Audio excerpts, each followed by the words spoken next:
दोस्तों नमस्कार। आप देख रहे हैं एजीटीवी लाइव न्यूज। मैं हूं आर.के. दोस्तों आपने देखा होगा एनआरसी को लेकर किस तरह पूरे भारत में धरना प्रदर्शन हुए और यहां तक कि कई जान भी गई और प्रशासन से टकराव लगातार आपको देखने को मिला होगा। अब जो है CAA का नोटिफिकेशन जारी कर दिया गया है। इसका मतलब कानून कभी भी अपना काम कर सकता है या करेगा। दोस्तों NRC का मतलब होता है सीनियर सिटीजन अमेंडमेंट एक्ट, जिसे कहते हैं नागरिक संशोधन कानून। दोस्तों इसके बारे में बहुत सारी बातें आपने सुना होगा, बहुत सारी चर्चाएं चलती रहती हैं।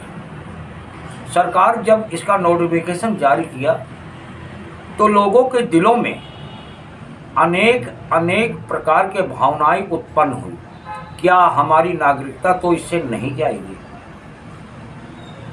या नागरिकता पे हमारी कोई खतरा तो नहीं है। जिस तरह सरकार ने कहा इसमें किसी की नागरिकता जाने का तो सवाल ही नहीं होता, सिर्फ उनको नागरिकता दी जाएगी। जैसे पाकिस्तान, बांग्लादेश, अफगानिस्तान जैसे मुस्लिम को छोड़कर बाकी जो लोग शरणार्थी हैं उनको नागरिकता मिलेगी, ना कि किसी की नागरिकता जाएगी। ऐसा कहना सरकार का है, ना कि एजीटीवी लाइव का है। दोस्तों NRC आपको मालूम है भारत में सिर्फ आसाम में ही लागू है और कहीं नहीं लागू है। दोस्तों इसके बारे में अनेक प्रकार की बातें होती हैं, अनेक प्रकार की चर्चाएं चलती रहती हैं, जो आप लगातार देखते होंगे। और वहीं पे हमारे एजीटीवी लाइव से चीफ ब्यूरो रुस्तम खान ने जो इंडिया उलमा बोर्ड के राष्ट्रीय प्रवक्ता हैं डॉक्टर मजहर अब्बास नकवी, उस जमी भाई से इसकी जानकारी लिया, क्योंकि जो लोगों को दिलों में है डर, वो क्या सही है, किसी की नागरिकता जाएगी या नागरिकता मिलेगी, जो आप इस खबर में देखेंगे आगे। देखिए नकवी जी क्या कह रहे हैं, जो इंडिया उलमा के प्रवक्ता हैं राष्ट्रीय, क्या बता रहे हैं, और रुस्तम खान जी क्या क्या सवाल पूछ रहे हैं। तो दोस्तों आप इस खबर में पूरी तरह देखेंगे CAA क्या है, क्या नागरिकता देने का बिल है या नागरिकता लेने का, या नागरिकता पे कोई खतरा। इस चीज़ को इस खबर में आप देखेंगे। दोस्तों NRC ये जो है ये जो नेशनल रजिस्ट्रेशन ऑफ सिटीजन है, और NRC सिर्फ आसाम में ही लागू है और पूरे देश में कहीं नहीं लागू है। ये जो है इंडियन एक्सप्रेस रिपोर्ट के अनुसार बता रहा हूँ मैं। दोस्तों देखिए रुस्तम खान और नकवी की बातचीत आगे। बिस्मिल्लाहिर्रहमानिर्रहीम। पेट पे शुरू लंबी सांस खींचो। आइए बात करते हैं डॉक्टर मजहर अब्बास नकवी और जावी भाई से, जो उलमा बोर्ड के राष्ट्रीय प्रवक्ता हैं। इनसे बात करते हैं CAA और NRC के बारे में। जो लागू हुई है CAA NRC, इसमें क्या फायदा किसको होगा, किसको नुकसान होगा। नकवी साहब, बहुत बहुत स्वागत है आपका लाइव न्यूज़ में। जी जी। ये जो सीए एनआरसी जो सीए लागू हुई है, ये सीए 2019 में कानून पास हुआ था। उस समय सीए 2019 में नहीं लागू हुई, ये देश में नहीं लगाई गई, सिर्फ कानून बन गया था, बन के रख दिया गया था इसको। अब ये लागू हुई है 2024 में, ऐसा क्यों? देखिए, प्रथम दृष्टया तो ये लगता है कि ये जो निर्णय लिया गया एकदम से लागू करने का, और जब बिल्कुल ये लग रहा है कि संसदीय जो है चुनाव होने ही जा रहे हैं, किसी भी समय इसकी घोषणा हो सकती है, तो भारतीय जनता पार्टी को इसका तात्कालिक लाभ लेना है, यही लोग कह भी रहे हैं। और जो सबसे बड़ी बात यह है, क्योंकि वो 4.5 साल के विलम्ब के बाद जो है वो लागू किया जाने की बात प्रधानमंत्री जी भी कह रहे हैं और माननीय गृह मंत्री जी भी कह रहे हैं। लेकिन मैं आपसे एक सवाल करना चाहता हूं कि 2019 के बाद 2020 में कोरोना आया। पहला काल, प्रथम चरण जो था उसका काफ़ी लंबा गया और बहुत ही अप्रत्याशित था, और दूसरा काल और भयावह था, जबकि जो है मृतकों की संख्या बहुत बढ़ी। तो ये ग्रेस पीरियड आपको देना ही पड़ेगा। जब बिल्डर्स को 3-3 साल जो है अपने प्रोजेक्ट का एक्सटेंशन जो है देने के लिए जो है कह दिया गया है, तो फिर ये तो राजनीतिक पार्टी है और राजनीतिक दल है, सत्तारूढ़ सरकार है, तो इसको भी आपको 3 साल का समय देना पड़ेगा। और इससे पहले भी अगर हम देखें तो शाहीन बाग को देखकर जैसे ही ये लागू हुआ था, तो एक पूरा कैसा एक हंगामा जो है पूरे देश में कर दिया गया था, और जिसका बहुत असर पड़ा, और उसका भी राजनीतिक लाभ जो है भारतीय जनता पार्टी को नहीं पहुंचा था। उस समय भारतीय जनता पार्टी को उसका नुकसान हुआ था।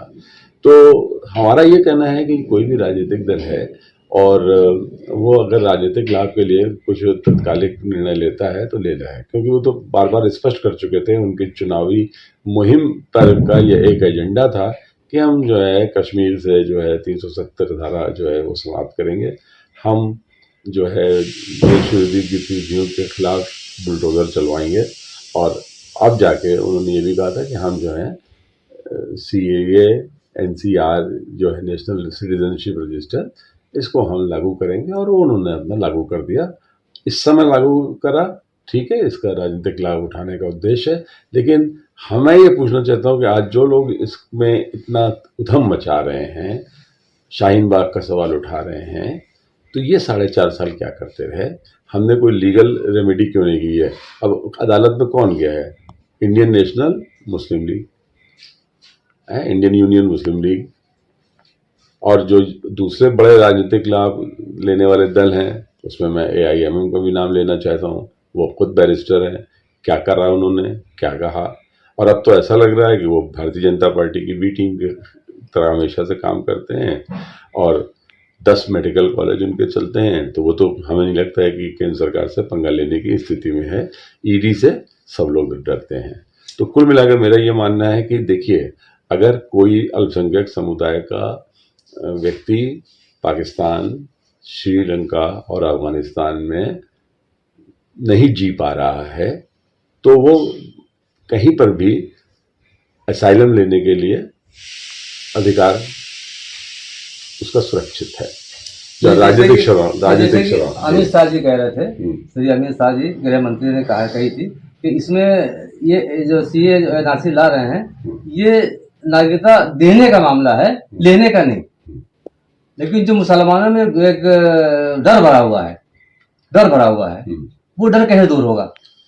देखिए, डर का जो सवाल है वो बार बार सरकार स्पष्ट कर रही है कि किसी भी व्यक्ति का जो कि भारत का नागरिक है, उसकी नागरिकता नहीं जाएगी, और नागरिकता जा भी नहीं सकती, क्योंकि हमारे जो भी कानून है उनका बहुत ज़्यादा संशोधन भी हो रहा है, और सर्वोच्च न्यायालय भी उसकी मॉनिटरिंग करता रहता है। अब सरकार का काम यह है कि वो जो इंफॉर्मेशन डायरेक्टरेट होती हैं उनसे जो है वो विश्वास दिलाएं, सारे लोग नेता जो हैं विश्वास दिलाएं कि किसी भी भारतीय की नागरिकता नहीं जाएगी। हाँ, अगर कोई घुसपैठिया है, कोई अप्रवासी है और उसके पास कोई कागज़ नहीं है, या उसका जो भी कागज़ बने हैं वो फर्जी पाए जाते हैं, तो फिर ये आप मान लीजिए कि अभी और उधम मचेगा, डिटेंशन सेंटर में लोग भेजे जाएंगे। एक सवाल और, जैसे कि मुसलमानों में एक भ्रम है, मुसलमानों में एक भ्रम पैदा हो रहा है कि हम यहाँ से निकाल दिए जाएंगे, हमारे पास सबूत नहीं है, हमारे माता पिता कब जन्म उन्होंने लिया, जन्म प्रमाण पत्र हमारे पास नहीं है, तो इससे हम दूसरे को कहा जाएंगे कि आप तो रिफ्यूजी हो, बाहर के लोग हो, वो भ्रम है। दूसरी बात ये, जो नागरिकता दी जा रही है वो नागरिकता दी जा रही है पाकिस्तान और अफगानिस्तान, बांग्लादेश के लोगों की, और गैर मुस्लिमों को दी जा रही है। मुसलमानों को क्यों नागरिकता दी जा रही है? मुसलमानों को इसलिए नहीं दी जा रही है कि वो बहुसंख्यक हैं अपने अपने देशों में, उनका उत्पीड़न कौन करेगा, कोई अल्पसंख्यक तो कर नहीं सकता। दूसरी बात यह है कि आप ये कह सकते हैं कि गाज़ा में फ़िलिस्तीनी जो हैं वो लोग जी नहीं पा रहे हैं, क्यों नहीं भारत सरकार उनको नागरिकता देती। और दूसरा ये भी आप कह सकते हैं कि बेरोज़गारी की समस्या और आबादी की जो है हमारे देश की इतनी बढ़ी हुई है कि आप उनके लिए रोज़गार उपलब्ध नहीं करा पा रहे हैं, और ना इतनी योजना आने के बाद भी अभी भी क्या चिकित्साएं सुविधाएं सबको नहीं मिल पा रही हैं, क्योंकि ये बहुत बड़ी चुनौती है। तो बहुत से इसके कारण हैं और जिनका निवारण होना चाहिए। लेकिन अभी तो मेरा ये मानना है कि ये जो 3 देश हैं इसमें बहुत बड़ी संख्या में लोग हैं नहीं। जो बांग्लादेश में हैं वो बांग्लादेश की जो आर्थिक विकास की गति है वो हमसे बेहतर है। पिछले 10 साल में बांग्लादेश ने बहुत ही प्रगति की है। तो ये बांग्लादेशी घुसपैठियों की बात जो है समाप्त हो जाना चाहिए, क्योंकि बांग्लादेशी अब अपने घर वापस खुद ही जा रहा है, अब नहीं आ रहा है पहले की तरह। और अफगानिस्तान में 100 से ज़्यादा हिंदू परिवार अब होंगे नहीं, उसमें भी बहुसंख्यक जो हैं वो सिख हैं। हाँ, पाकिस्तान में जो कराची का और सिंध का प्रांत है वहाँ पर जो है हिंदू जो हैं वहाँ पर उनके उत्पीड़न की शिकायत आती है। लेकिन ये बात जो है कहना कि साहब वो उनके लिए जो है वो करा जाए, ये कोई ठीक बात नहीं है। वो अपने देश के नागरिक हैं। जैसे मुसलमानों ने हिंदुस्तान को स्वेच्छा से चुना था, ऐसे पाकिस्तान के हिंदुओं ने भी स्वेच्छा से ही चुना था मोहम्मद अली जिन्ना के सामने। मेरा अपना ये मानना है कि अगर केस टू केस किया जाए, ये नीतिगत निर्णय होना चाहिए कि जहां आपको लगता है कि किसी परिवार का, किसी समुदाय विशेष का जाति के आधार पर, धर्म के आधार पर उत्पीड़न हो रहा है और वो भारत में राजनीतिक शरण लेना चाहता है, यहाँ की नागरिकता अप्लाई कर सकता है। तो 2014 तक का मामले को जो है वह जहाँ 11 वर्ष अनिवार्य थे वो 6 वर्ष रह गया है। तो वो उसको ये अधिकार प्राप्त है कि वो सरकार को जो है पासपोर्ट अधिनियम के संशोधित आवेदन दे, और अगर वो यहाँ पर 6 साल से रह रहा है और सरकार उसको नागरिकता देना चाहती है तो इसमें आपत्ति किसी प्रकार की नहीं होना चाहिए। और जब आप ये कह रहे हैं कि मुसलमानों में भ्रम है तो इसका मतलब यही है कि वो वास्तविकता से परे बात है। ये भ्रम किसने फैलाया है, उनको सरकार दंडित करे। एक बात और कहना चाहेंगे आपसे जानी भाई, जो 2019 में जिन लोगों ने धरना प्रदर्शन किए थे, कुछ लोग जेल गए थे, उसमें आज भी मुकदमे चल रहे हैं, तो उन मुकदमों का क्या होगा? उनके लिए सरकार कुछ करेगी? ये सवाल तो आपको all India Muslim personal law board से करना चाहिए, क्योंकि वही जो है स्वयंभू मुसलमानों के हितों के अधिकारी बने हुए हैं, जबकि वो एक संस्था मात्र है। और ऐसा नहीं है कि वो सभी मुस्लिमों का प्रतिनिधित्व करते हैं। जैसे बोहरा समुदाय है, उसका प्रतिनिधित्व तो all India personal law board नहीं करता है। और हाँ, एक बात मैं कहता हूँ कि इसमें जो है कुछ ऐसे लोगों को भी शामिल कर लेना चाहिए। ये धार्मिक आधार पर ना होता तो बेहतर होता। अगर कोई मुस्लिम भी उत्पीड़ित है, मान लीजिए पाकिस्तान में, और वो यहाँ राजनीतिक शरण लेना चाहता है क्योंकि वो जो है किसी और मसलक का है, या हो सकता है कि वो इमाम मालिकी का अनुयायी है, इसके कारण उसके ऊपर अत्याचार हो रहा है, या अगर कोई कह रहा है ये है कि शिया है, इसका उत्पीड़न हो रहा है, क्योंकि अक्सर आपने देखा है कि शिया समुदाय के लोगों पर बहुत हमले होते हैं, तो उनको इंक्लूड कर देना चाहिए था। ये खास कर ये कि सिर्फ 6 नहीं, मेरा ये है कि जुल्म जिस पर भी हो रहा है और वो भारत की नागरिकता जो है मांगना चाहता है और उसको मिल सकती है, और जो कि नियमों के अंतर्गत, तो उसको मिलनी चाहिए। ये थे मजादार नकवी साहब, इन्होंने ATV लाइव न्यूज़ के सवालों का जवाब बाखूबी दिया। मैं इनका बहुत शुक्रगुजार हूँ। Rustam Khan, ATV live news, Kanpur.